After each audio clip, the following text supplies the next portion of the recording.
اور میں ہوں ثنا کریم۔ ہیڈ لائنز آپ جان چکے ہیں۔ اس وقت براہ راست آپ کو لے چلیں گے بنو، جہاں پر سربراہ JUIF مولانا فضل الرحمان میڈیا سے گفتگو کر رہے ہیں۔ لیکن نتائج وہی ہیں جو ہماری رائے تھی،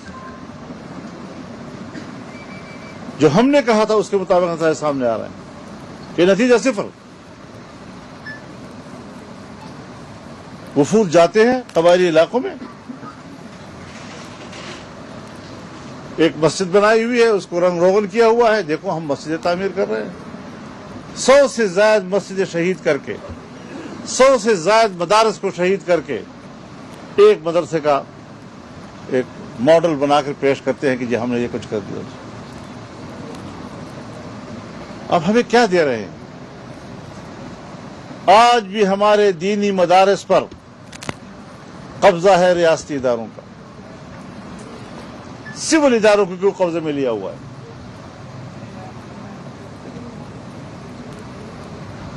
عوام چندہ دیتے ہیں اور یہ چندے کی بنیاد پر لوگوں کو تعلیم دے رہے ہیں۔ ایک سکول بند ہوتا ہے تو کہتے ہیں جی تعلیم بند ہو گئی، جبکہ ایک دینی مدرسہ ایک باقاعدہ راسخ مضبوط تعلیمی ادارہ ہے، اس تعلیمی ادارے کی کوئی قدر و قیمت نہیں ہے ہمارے پاکستان میں، اسلام کے نام پر بنے ہوئے ملک کے اندر اس کو دہشت گردی کا مرکز کہا جا رہا ہے، اور پھر اسی ادارے کے اسی مدرسے کے علماء سے تعاون بھی لیا جا رہا ہے، انہیں کو دہشت گرد بھی کہا جا رہا ہے، دہشت گردی کے ادارے بھی کہا جا رہا ہے، شدت پسندی کے ادارے بھی کہا جا رہا ہے۔ ہمارے لیے انتہائی پریشان کن صورتحال ہے۔ ہم نے ہمیشہ ملک میں سیاسی استحکام کے لیے اپنا رول ادا کیا ہے، ہم سے کوئی شکایت نہیں کر سکتے، ہم آئین کے ساتھ کھڑے ہیں، ہم ملک کے ساتھ کھڑے ہیں، لیکن ملک کے ساتھ کھڑا ہونا بھی ہمارا جرم، آئین کے ساتھ ہمارا کھڑا ہونا بھی ہمارا جرم۔ یہ اپنی سیاست کر رہے ہیں اور اپنی سیاست کے اندر ہمیں ذبح کر رہے ہیں، تو اس طرح تو پھر نہیں چلے گا۔ لہذا یا مجھے اپنا قاتل بتایا جائے، اس کے خلاف کارروائی کی جائے، یہ نہیں کہ مجھے قاتل بتا کر مجھے کہا جائے کہ آپ بندوق اٹھائے اس کے خلاف، ہم پھر بھی بندوق نہیں اٹھائیں گے۔ میں پھر بھی قبائل سے کہوں گا بندوق مت اٹھاؤ، اپنی جمعیت سے کہوں گا بندوق نہیں اٹھانا۔ ہم اس ملک کو خراب نہیں کرنا چاہتے، لیکن اگر کوئی مجرم ہے تو اس کو پکڑنے والا کیا ریاست ہے یا نہیں، ملک کے اندر ادارے ہیں یا نہیں ہیں، اور یا پھر خود تسلیم کرے کہ ہم اس کے ذمہ دار ہیں، کیونکہ میرے جان و مال کی حفاظت کی ذمہ داری آئینی طور پر ان کی ہے۔ یہ وہ ساری صورتحال ہے۔ میں آج اعلان کرتا ہوں کہ ہمارے پورے صوبے میں نے صوبائی جماعت کو کہا ہے کہ کل جمعے کے اجتماعات میں صوبہ بھر کے خطباء کرام، ائمہ کرام اپنے خطبوں میں شمالی وزیرستان میں ہونے والے اس واقعے اور اس کے علاوہ جو دوسرے واقعات ہو رہے ہیں، بے گناہ شہریوں کے شہادتوں کے اور قتل کے، اس پر بھرپور احتجاج کریں، لوگوں کو بیدار کریں، اور جمعے کے فوراً بعد اتوار کے روز پورے صوبے میں مظاہرے ہوں گے، باقاعدہ احتجاج ہوگا اس کے بارے میں۔ ہم اداروں کو بھی یہ اجازت نہیں دیتے کہ وہ ملک کو مذاق بنائیں، اپنی سیاست کھیلیں اس کے اندر، اور ہم امن چاہتے ہیں۔ ہم نے امن میں کردار ادا کیا ہے، ہم نے امن میں قربانیاں دی ہیں، اپنے وطن کے ساتھ وفاداری کا ہم نے سزائیں کاٹی ہیں، ہم پر قاتلانہ حملے ہوئے ہیں، ہمارے بڑے بڑے سینئر لوگ شہید ہوئے ہیں، ہمارے اوپر حملوں میں 20 اور 30 لوگ شہید ہوئے ہیں۔ یہ خون مقدس نہیں ہے، یہ خون محترم نہیں ہے۔ تو ایک تو اس حوالے سے میں اعلان کرتا ہوں کہ کل جمعے کے روز تمام ائمہ کرام خطباء اپنے خطبوں میں اس واقعے کی بھرپور مذمت کریں، اور پھر اتوار کے روز انشاءاللہ پورے صوبے میں یہاں مظاہرے کیے جائیں گے اس واقعے کے خلاف احتجاج کے طور پر۔ اور یہ ہم آئینی حق استعمال کریں گے۔ ہم اپنے کارکن کو اب بھی کہہ رہے ہیں کہ آپ نے پرامن رہنا ہے، سیاسی مقابلہ کرنا ہے ہمیں، ان قوتوں کو شکست دینی ہے۔ جذبات ہیں، کب تک ہم جذبات کنٹرول کرتے رہیں گے؟ کیا ریاست پاکستان یہ چاہتا ہے کہ ہمارا نوجوان جذبات میں آ کر بندوق اٹھا لے؟ پھر کیا ہوگا ملک کا؟ اس ملک کو بچانے میں ہمارا کردار ہے، اس ملک کے استحکام میں ہمارا کردار ہے۔ بخدا فوج تنہا اس ملک کو نہ بچا سکتی اگر قوم اس کے پشت پہ نہ کھڑے ہوتی، اگر علماء اس کے پشت پہ نہ کھڑے ہوتے، اگر تمام مکاتب فکر اس کے پشت پہ نہ کھڑے ہوتے، اور اس کے باوجود بھی مذہبی ہونے کے ناطے ان کو سزا دی جا رہی ہے۔ یہ ساری چیزیں اپنی جگہ پر ہیں۔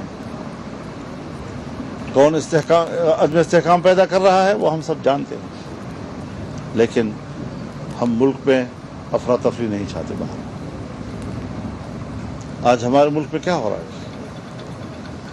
میں ایک بات آپ سے کہنا چاہتا ہوں کہ عمران خان کی حکومت کا خاتمہ یہ حکومت کا خاتمہ نہیں ہے، اسی سے پاکستان کو بچایا ہے ہم نے۔ ان کا منصوبہ سامنے آ چکا ہے پاکستان کو 3 ٹکڑوں میں تقسیم کرنے کا، ان کے بیانات اس پر آ چکے ہیں۔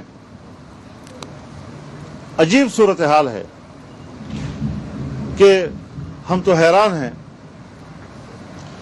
کہ پنجاب میں ضمنی الیکشن ہوا۔ اگر ضمنی الیکشن کے نتائج آتے ہیں، اگر ہم عمران خان کے حق میں آنے والے فیصلے کے خلاف ہوتے تو ہم آج بھی کھڑے ہو جاتے نا، لیکن ہم نے 2018 میں گاندھی کے خلاف بات کی اور ہمارا موقف صحیح تھا۔ یہ ملک کو تباہ کرنے کے ایجنڈے پہ آیا تھا اور اس کی حکومت کا خاتمہ پاکستان کی بقا کے لیے لازم تھا۔ آج وہ کبھی کاغذ پھرا رہا ہے، میرے خلاف سازش ہوئی ہے، میرے خلاف سازش ہوئی ہے، اور ایسے پاگل اس کے ارد گرد جمع ہے کہ وہ جو چاہے اس کے پیچھے دوڑ رہے ہوتے ہیں۔ ایسی بیوقوف طبقہ میں نے دنیا میں نہیں دیکھا کہ ایک احمق کے کہنے پہ اس کے پیچھے دوڑ رہے ہوتے ہیں۔ اور آج کل کہتے ہیں جی ہم تو جہاد لڑ رہے ہیں۔ جہاد کس چیز کا لڑ رہے ہو؟ تمہارے خلاف جہاد جائز ہے۔ جس کے خلاف جہاد الٹی گنگا، بے حیائی، فحاشی، عریانی، مہنگائی، بے روزگاری، بین الاقوامی اداروں کے ساتھ غلط ان کے شرائط پر معاہدات، اس پر دستخط کرنا، ملک کی معیشت کو بیچنا، بیڑا غرق کر کے رکھ دیا آپ نے پاکستان کا، اور اب پھدک کر پھر رہے ہو ادھر ادھر کہ میں تو ملک کو بچا رہا ہوں۔ عمران خان اپنے حدود میں رہو، جمعیت والے زندہ ہیں، ہم زمین اتنی گرم کر دیں گے آپ کے لیے کہ آپ کی یوتھیوں کے نرم تلوے اس زمین پر نہیں رکھے جا سکیں گے۔ ہم فضا کو اتنی گرم کر دیں گے کہ تمہاری یہ چھوٹی چھوٹی تتلیاں ان کے پر نہیں برداشت کر سکیں گے اس فضا کی گرمی کو۔ حدود میں رہو۔ ہم بیرونی سازشوں کا مقابلہ کرنے کے لیے میدان میں آئے ہیں، ہم بیرونی مشنری کو اس ملک میں شکست دینے کے لیے آئے ہیں، اور تم بیرونی مشنری کے ایک ایجنٹ ہو۔ ہم نے تمہیں صحیح کہا ہے کہ تم ایجنٹ ہو کسی کے، وہ کیا چیز؟ لاس اینجلس سے کا ڈی چوک تک تمہارے تعفن کی بدبو پھیل رہی ہے، اخلاق تمہارے یہ ہیں، کردار تمہارا یہ ہے، تم ہمیں پاکستان کے نظام سمجھاتے ہو؟ گندگی اور غلاظتوں سے توقع ہے کہ وہاں سے پھول اٹھیں گے، خوشبوئیں اٹھیں گی، لہذا ایسی حرکتیں مت کرو۔ یہی فوج تھی جب آپ کو سپورٹ کر رہی تھی اور ہمیں اس کے کردار پہ اعتراض تھا تو آپ کہتے تھے فوج ٹھیک کر رہی ہے، جنرل صاحب زبردست ہیں۔ آج جب وہ نیوٹرل ہو گیا ہے تو تم اسے جانور کہتے ہو؟ میں تو خراج تحسین کہتا ہوں، میں تو چاہتا ہی ہوں کہ نیوٹرل رہے۔ لیکن یہ تمہارے حق میں استعمال ہو رہا تھا، اس وقت ٹھیک تھے وہ. آج ان کو گالیاں دے رہے ہو تم. شرم نہیں آتی تمہارے اس یو ٹرن پہ تمہیں؟ الیکشن کمیشن نے الیکشن کرائے 20 سیٹوں پر ضمنی. آپ نے کہا زبردست زبردست ماشاءاللہ، نتائج پر خوشی. اور اگلے دن جب خبر آئی کہ فارن فنڈنگ کیس کا فیصلہ آنے والا ہے، الیکشن کمیشن مستعفی ہو جائے. اب کیوں بھائی؟ ایک دن پہلے شکریہ زبردست ہو گیا، اور اگلے دن الیکشن کمیشن مستعفی ہو جائے. کیوں مستعفی ہو جائے؟ تمہارے گریبان میں ہاتھ پڑ گیا، تمہاری چوری پہ ہاتھ پڑ گیا، تمہارے گھپلوں پہ ہاتھ پڑ گیا. اور میں نے حکومت سے کہا ہے، پرسوں ہم نے میٹنگ کی، کہ اگر وہ پاکستان کے معزز طبقے کو، معززین کو جیلوں میں ٹھوس کر ذلیل رسوا کرتے ہیں تو پاکستان کی بین الاقوامی چور کو ہم ایک ایک مقدمہ ڈال کر اس کو گرفتار کریں گے انشاءاللہ. تمہیں اس طرح ہم ناچنے نہیں دیں گے. یہ تو شہباز شریف صاحب ہے، ذرا غیر ضروری شرافت دکھا رہے ہیں.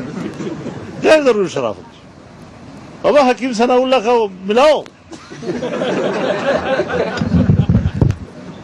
حرکت میں لاؤ اس کو. جی کتنے بڑے بڑے کیس پڑے ہوئے ہیں.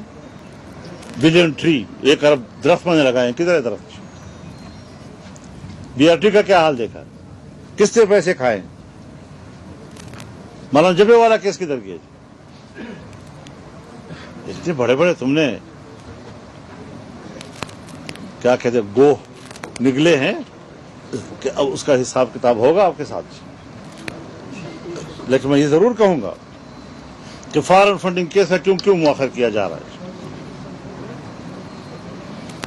نیب کے خلاف قانون سازی ہوئی، عدالت نے سماعت کے لیے قبول کر لیا.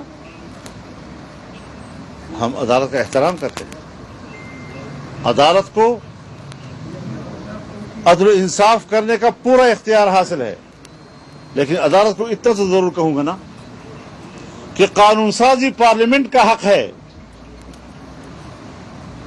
پارلیمنٹ کا حق عدالت نہیں چھین سکتی ہم سے. اسے حق نہیں ہے کیوں مجھے کہے کہ آپ نے یہ قانون اس طرح کیوں بنایا.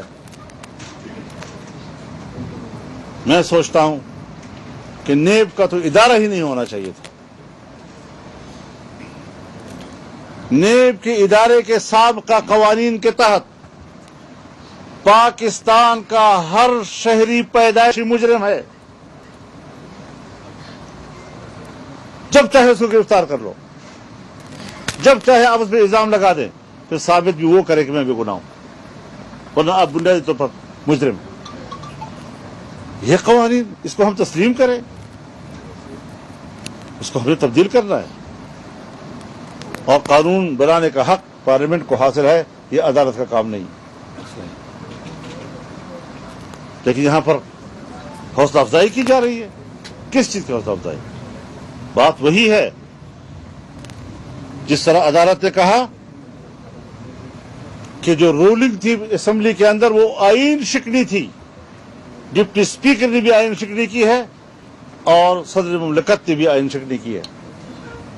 اس پر کارروائی ہونی چاہیے، اور ہم نے مشورہ دیا ہے اپنی حکومت کو. بات بنیادی یہ ہے کہ ہم اس وقت ملک پہ ایک یکجہتی کی طرف جانا چاہتے ہیں. ہم اقتصادی بحران میں ہیں. 4 سال میں جو بحران پیدا کیا گیا، ہم سے کہا جا رہا ہے کہ 4 دن کے اندر آپ ٹھیک کریں اس کو. لیکن اس کے باوجود میں ایک رائے رکھتا ہوں، یہ حکومت 1 سال کے لیے ہے یا 1.25 سال کے لیے. قلیل المدت حکومت، قلیل المدت حکومت قلیل المدت فیصلے کرے، طویل المدت فیصلے نہ کرے.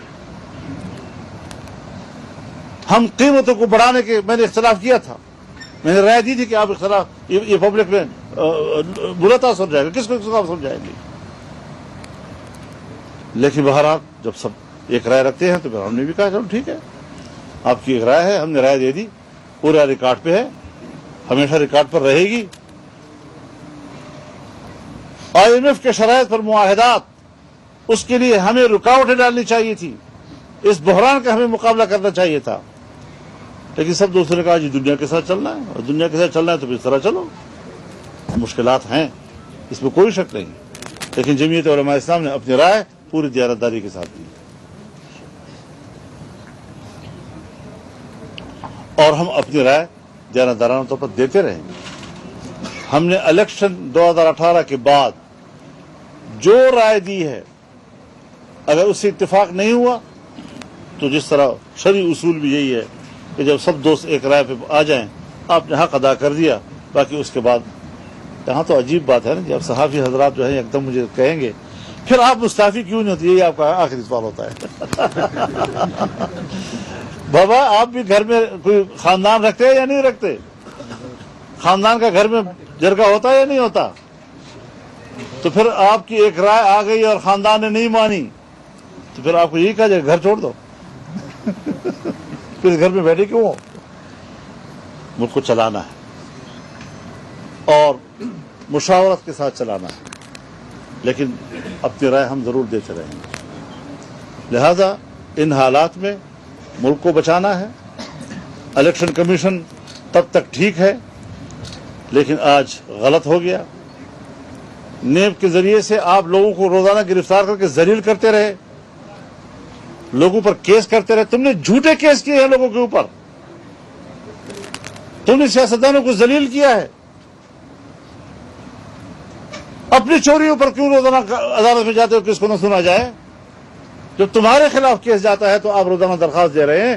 کتنی درخواستیں آپ نے دی ہیں فارم فنڈنگ کیس کے حوالے سے، کتنی درخواستیں آپ نے عدالت کو دی ہیں BRT کے حوالے سے، بلین ٹریز کے کیس کے حوالے سے کہ اس کو نہ سنا جائے، اس کو نہ سنا جائے۔ خود تو بھاگ رہے ہو، عدالت کے پیچھے چھپنے کی کوشش کر رہے ہو، لیکن جب ہم کہتے ہیں کہ بھائی قانون ٹھیک کرو، الیکشن کے قواعد و ضوابط ٹھیک کرو، نیب کے قواعد و ضوابط اور قانون کو ٹھیک کرو تاکہ جبر نہ کر سکے، تو یہ ساری چیزیں جو ہیں وہ عام دنیا میں مروجہ نظام جو انسانی حقوق کا ہوتا ہے اس کے مطابق ہمیں چلنا چاہیے۔ اور پاکستان تو اسلام کے نام پر بنا ہے، اسلام کے نام پر بننے والے ملک میں آپ نے مجھ پر الزام لگا دیا، اب میرے ذمہ ہے کہ میں ثابت کروں کہ میں بے گناہ ہوں، یہی آپ کی ذمہ داری ہے کہ آپ ثابت کر کے میں گناہ گار ہوں۔ یہ ساری چیزیں جو ہیں دنیا میں امتیازی طور پہ چل رہی ہیں پاکستان کے اندر، اس کا خاتمہ کرنا ہمارا بالکل مقصد ہے، اور آپ کو اقتدار سے اتارنا یہ پاکستان کی وفاداری ہے۔ میں آج بھی پاکستان کے ہر اس شہری کو درخواست کرتا ہوں، التماس کرتا ہوں کہ پاکستان کو تباہ کرنے کے کام میں عمران خان کے ساتھ نہ جائیں، ملک کو بچانے کے لیے آپ میدان میں آئیں اور ملک کے وفادار قوتوں کا ساتھ دیجیے۔ تو اس حوالے سے انشاءاللہ العزیز ہم میدان میں ہیں اور میدان میں رہیں گے، اور تم اگر اقتدار میں آنے کی خواہش رکھتے ہو، پہلے تو تمہاری خواہش پوری نہیں ہوگی انشاءاللہ، اور یاد رکھو ہم تمہیں آرام سے ایک لمحہ بھی گزارنے نہیں دیں گے۔ ہم تمہیں جانتے ہیں، ہاں تمہارے آقاؤں کو بھی جانتے ہیں، تمہارے پیچھے جو قوتیں ہیں ان کو بھی ہم جانتے ہیں، اور یہ بھی تمہیں آقا نے پڑھایا ہے کہ مجھے گالیاں دیا کرو، پاکستان میں یہ سیاست چلتی ہے، یہی سیاست پاکستان میں چلتی ہے۔ تو یہ چیزیں نہیں چلیں گی انشاءاللہ العزیز۔ ہم بھرپور طور پر پاکستان میں ایک بھرپور سیاسی کردار ادا کر رہے ہیں، ملک کی بقا کی جنگ لڑ رہے ہیں، ملک کو بحران سے نکالنے کی تگ و دو کر رہے ہیں، اور یہ لوگ ہیں جو ہمیں دلدل میں پھنسائے جا رہے ہیں اور پاکستان کو مشکلات کا، تاکہ ہم اصلاحات نہ کر سکیں۔ جو گند انہوں نے 4 سال کیا ہے اس سے ہم اب نکل نہ سکیں، اصلاحات کی طرف نہ آ سکیں، اس میں رکاوٹیں ڈالی جائیں، یہ ہے ان کی سیاست، اس کے علاوہ اور کچھ نہیں۔ لیکن میں ایک بات ضرور کہوں گا، جی آپ مجھے بتائیں کہ اگر ایک جج ان کے حق میں فیصلہ دیتا ہے اور مجھے پتا ہے کہ اس جج کا داماد الیکشن لڑ رہا ہے اور وہ اس کو سپورٹ بھی کر رہا ہے، تو میں کیسے پھر اس سے انصاف کی توقع رکھوں گا؟ اور اس کے سارے کیس وہ اپنے پاس رکھنا چاہتا ہے، یہ تو پھر نہیں چلے گا۔ جی ہمیں نظر آنا چاہیے کہ جو شخص میرے انصاف کی کرسی پر بیٹھا ہے اس کا ماحول بھی وہ ہے کہ جس ماحول کے اندر مجھے انصاف مہیا کر سکتا ہے۔ اگر مجھے شبہ ہو جائے اور اس کے کردار پر مجھے اعتراض ہو جائے پھر کیسے چلے گی بات؟ لہذا ہم ایک معزز محترم عدلیہ اور محترم ادارہ چاہتے ہیں، اور اس قسم کی کسی بھی شک و شبہ سے ان کو برطرف دیکھنا چاہتے ہیں کہ جہاں ان کے عدل انصاف کی فیصلوں پر کوئی اعتراض کر سکے. بہت بہت شکریہ آپ حضرات کا. وآخر دعوانا الحمد مولانا للہ. صاحب کل 22 ہے پنجاب جانب آپ دیکھ رہے ہیں بنو میں صدر پی ٹی ایم مولانا فضل الرحمان میڈیا سے رہے ہیں. انہوں نے کہا کہ ہر شہری کی جان و مال کی حفاظت ریاست کی ذمہ داری ہے، جبکہ دوسری جانب اسلام آباد میں ایم کیو ایم رہنما کی پریس کانفرنس جاری ہے. اپنا فروغ صاحب کو پورا پاکستان جانتا ہے، سینیٹر ہیں اور ایم کیو ایم سے تعلق رکھتے ہیں، اس میں کوئی دو رائے ہو نہیں سکتی. اور وہ بیٹھ کے پریس کانفرنس کر رہے ہیں. ڈپٹی کنوینر میں بیٹھا ہوں، امین بھائی بیٹھے ہوئے ہیں رابطہ کمیٹی کے ممبر. میرے خیال میں تو یہ سوال میرے بنتا میں آتا نہیں. اصل میں شہر جی بہت اچھا سوال تھا آپ کا. اچھا نہیں تھا. نہیں ان کے اپنے اچھا لگا. ان کے پاس نہیں اکثر کہتے ہیں کہ وہ سے آئے ہوئے ہیں تو نہیں بالکل آپ نے کیا. اب ہم کرتے یہ کہ دو چیزیں میں بڑا ریسپیکٹفلی بولوں گا کہ ہماری خواہش ہے کہ ایم کیو ایم رہنما کی پریس کانفرنس جاری ہے. انہوں نے کہا کہ پی ٹی آئی نے ہماری درخواست کو کاپی پیسٹ کیا. خبروں کا سلسلہ جاری.